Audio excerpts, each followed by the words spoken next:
কিছু কবিতা আজও আমাদের কাছে ভীষণ প্রাসঙ্গিক।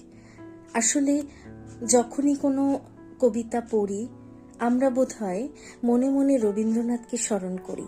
সেরকমই একটি কবিতা আজকে পড়তে পড়তে মনে হলো পাঠ করি। কবিতাটি লিখেছেন শ্রীজাত। কবিতার নাম মঞ্চ।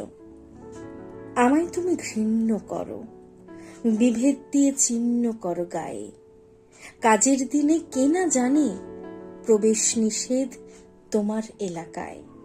তোমার যত নতুন নাটক এই পুরাতন মঞ্চে করো পেশ। প্রতিক্রিয়া সেই সাবেকি, হাততালি তো আমারও অভ্যেস।